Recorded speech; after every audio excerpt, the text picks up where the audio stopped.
Long Beach, California is a city known for its sunshine, beaches, and vibrant life. But if you ask the locals, some will speak in hushed tones about the darker corners of its history. Few stories are told more quietly, or more reluctantly, than that of the Whistler of Alamitos Bay. The house on Appian Way. In the 1950s, a small stucco bungalow stood near Alamitos Bay, just off Appian Way. Its last resident was a reclusive man named Everett Mallory, a retired harbor worker who lived alone with his dog, a black German shepherd named Gus. Everett was known for his odd routines.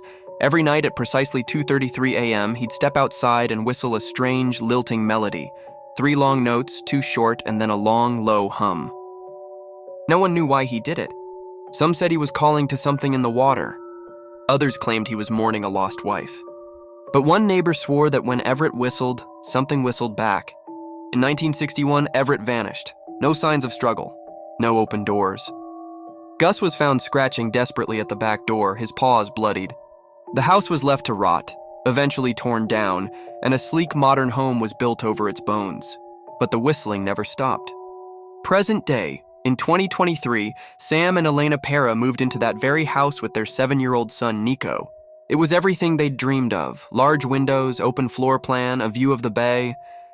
At first, things were perfect. Then, in October, Nico began talking to someone in the guest room closet. "Who are you talking to, buddy?" Sam asked one evening. "The man with the dog," Nico replied casually. "He says not to open the closet at night or the water will come in." Elena brushed it off as imagination. Kids and their ghosts. But the next night, the closet door creaked open on its own. Nico screamed, and then they heard it whistle. Whistle, whistle, tweet, tweet. The same pattern, over and over. At 2:33 a.m. 3. The warning Sam decided to check the Ring camera footage from the previous nights. What he saw made his skin crawl. There, barely visible through the fog that rolled in from the bay, was a figure standing at the water's edge.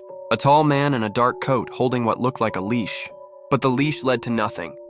Each night at exactly 2:33 a.m., the man would lift his hand to his mouth and whistle the same eerie melody. And though the sound was faint on the recording, the melody was unmistakable. 3 long notes, 2 short, 1 hum. Elena insisted they leave, but Sam wanted proof. He stayed up one night, flashlight in hand, sitting in front of the open guest room closet. As the clock ticked over to 2:33, the air grew cold. The windows fogged from the inside. And then the closet door began to open. Slow, deliberate. From within came the sound of sloshing water, inside the walls. The faint scent of salt. And then whistle, whistle. Whistle, tweet, tweet. The flashlight died. 4. Aftermath: the Peras moved out within a week. They never sold the house. It still sits there, pristine and modern, but vacant. Every October, neighbors say the sound returns. Never loud, always faint. Just enough to freeze your blood if you're awake at 2:33 a.m. Some nights, people walking near the bay report hearing it too. The soft pat-pat of paws on wet pavement, and a man whistling a tune no one alive remembers. The legend says Everett wasn't calling to the bay. He was keeping something in it. And now that he's gone, it's listening for someone new to answer.